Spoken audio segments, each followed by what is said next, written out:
चलो दोस्तों, हमने पिछले वीडियो में देखा था कि विसर्जन किसे कहते हैं, पेड़ी का विसर्जन किसे कहते हैं, साझेदारी विसर्जन किसे कहते हैं। मतलब कि हमने विसर्जन के बारे में समझा था।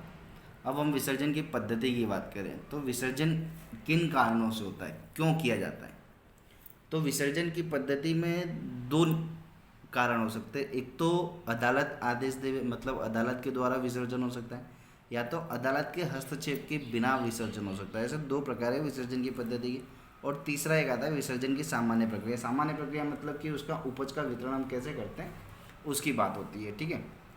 तो फर्स्ट हम बात करें अदालत के हस्तक्षेप बिना, मतलब अदालत का कोई आदेश ना हो, अदालत का कोई हाथ ना हो विसर्जन में। तो वो विसर्जन कब और कैसे होता है, क्यों होता है। तो पहला देखा जाए सर्वसम्मति। सर्वसम्मति का मतलब होता है कि जितने भी साझेदार हैं वो सभी साझेदार यदि अगर खुद की इच्छा से पीढ़ी बंद करना चाहे, खुद की इच्छा से विसर्जन करना चाहें, सभी साझेदारों को स्वीकृति हो कि हाँ भाई अब व्यवसाय करने जैसा नहीं है या व्यवसाय ढंग से नहीं हो रहा है, इसलिए हमें क्या करना चाहिए, व्यवसाय बंद कर देना चाहिए। तो अगर सभी साझेदार सम्मति हैं, सबकी सर्वसम्मति है, सर्वसम्मति मतलब सबकी सहमति होना, तो यदि सबकी सहमति है तो पेड़ी का विसर्जन किया जाएगा। दूसरा करार द्वारा। करार द्वारा मतलब कि जब व्यवसाय हमने शुरू किया तब एक एग्रीमेंट साइन होता है। एग्रीमेंट अर्थात करार। उस एग्रीमेंट में यदि लिखा गया है कि व्यवसाय को हम 3 या 4 साल तक चलाएंगे, उसके बाद हम इसका विसर्जन कर देंगे, तो उसे किस में गिना जाएगा, करार द्वारा अदालत के हस्तक्षेप बिना के विसर्जन की पद्धति में गिना जाएगा। तीसरा आता है कानून द्वारा। कानून मतलब कि हम किसी प्रकार की किसी ऐसे प्रोडक्ट की रचना कर रहे हैं, ऐसे प्रोडक्ट का उत्पादन कर रहे हैं जिससे कि लोगों को, समाज को नुकसान हो रहा है, तो यदि अगर कानूनी रूप से किसी प्रकार की कोई घटना घटित होती है या किसी प्रकार की घटना घटती है तो कानून द्वारा पेड़ी का विसर्जन कराया जा सकता है। नेक्स्ट, निश्चित घटना के कारण। निश्चित घटना मतलब यदि व्यवसाय में कोई ऐसी घटना घटित हुई हो जिससे कि पेड़ी का विसर्जन करने की परिस्थिति उत्पन्न हो जाए, तब पेड़ी का विसर्जन किया जा सकता है। निश्चित घटना में जैसे किसी कर्मचारी का दुर्घटना में मृत्यु होना या किसी कर्मचारी के जीवन पर प्रभाव पड़ना, तो ऐसे सब चीज़ों का अदालत द्वारा हस्तक्षेप, अदालत के हस्तक्षेप बिना विसर्जन किया जाता है, ठीक है। नेक्स्ट हम बात करें नोटिस द्वारा। नोटिस द्वारा या किसी प्रकार के इलीगल प्रोडक्शन कार्य या इलीगल काम हो रहा है, तो यदि किसी प्रकार की कोई भी कानूनी रूप से नोटिस आती है तो पेड़ी का विसर्जन किया जाता है, या कोई नोटिस देकर पेड़ी का विसर्जन किया जा सकता है। ये था पहला पॉइंट कि अदालत के हस्तक्षेप बिना, जिसका विस्तृत रूप से किताब में आपका उल्लेख किया गया है। यहाँ पे हमने शॉर्ट में सिर्फ आपको समझाया कि कौन कौन सी पॉइंट, कौन कौन से नियमों का समावेश होता है। दूसरा अगर देखा जाए तो अदालत द्वारा विसर्जन। अदालत पेड़ी को बंद करने का आदेश कब दे सकती है। तो पहला, कोई साझेदार अस्थिर दिमाग का, अस्थिर दिमाग मतलब पागल स्वरूप हो, तो अदालत पेड़ी का विसर्जन करने को कहेगी।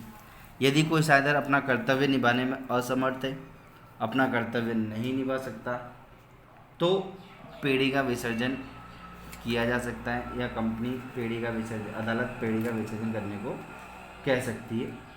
नेक्स्ट, यदि कोई कर्मचारी या साझेदार व्यवसाय के हित के विरुद्ध कार्य करता है, अपने कार्यों को विरुद्ध करता है, व्यवसाय के लिए जो जरूरी है उसके विपरीत यदि कार्य करता है, तो पेड़ी का विसर्जन करना अनिवार्य हो जाता है। नेक्स्ट, व्यवसाय के नियमों का जानबूझकर बारंबार, यदि व्यवसाय के किसी भी नियमों का बार बार जानबूझ के उल्लंघन किया जाए, नियमों को भंग किया जाए, तो अदालत विसर्जन का आदेश दे सकती है। और लास्ट पॉइंट हमारा आता है कि यदि पेड़ी लगातार हानि करती रहे, वर्ष दरमियान, पहले वर्ष हानि हुआ, दूसरे वर्ष भी हानि हुआ, यानी हानि ही हो रही है, तो अदालत उसे विसर्जन करने का आदेश दे सकती है। ये हमारा दूसरा पॉइंट जो कि विसर्जन की पद्धति में पूरा होता है।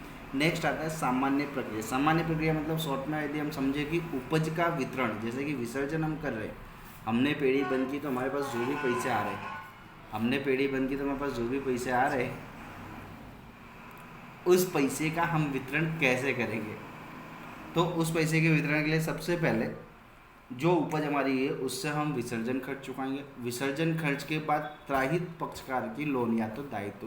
त्राहित पक्षकार की लोन मतलब व्यवसाय के बाहर या व्यवसाय के साझेदार या कर्मचारियों के अतिरिक्त हमने किसी लेनदार यानी किसी से पैसा लिया है, किसी व्यक्ति से, किसी संस्था से या किसी से भी लोन के रूप में जिम्मेदारी प्राप्त की है, तो हमें उस जिम्मेदारी को चुकाना पड़ेगा।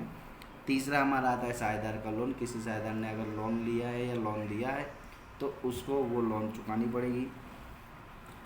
पूंजी और चालू खाते की रकम, यानी कि जो भी साझेदार व्यवसाय में एंटर होते समय यानी व्यवसाय में जब प्रवेश करते हैं तो जो चालू खाते की रकम या पूंजी की रकम लाते हैं, विसर्जन के समय उस पूंजी और चालू खाते की रकम को क्या करना पड़ता है, वापस करना पड़ता है। और चौथा यानी लास्ट पॉइंट हमारा पांचवा आता है कि लाभ हानि का वितरण। लाभ हानि का वितरण मतलब कि ऊपर के चार, विसर्जन खर्च चुकाने के बाद, त्राहित पक्षकार की लोन चुकाने के बाद, साझेदार की लोन चुकाने के बाद, पूंजी और चालू खाते का वितरण करने के बाद यदि रकम बच जाती है या रकम घटती है तो उस लाभ हानि का वितरण साझेदार अपने लाभ हानि के प्रमाण में करेगा। ठीक है, ये हमारे यहाँ पे विसर्जन की पद्धति पूरी हुई। नेक्स्ट वीडियो में हम जो कि सबसे इम्पोर्टेंट इस चैप्टर का टॉपिक है वसूली खाता, उसके बारे में पढ़ेंगे। धन्यवाद।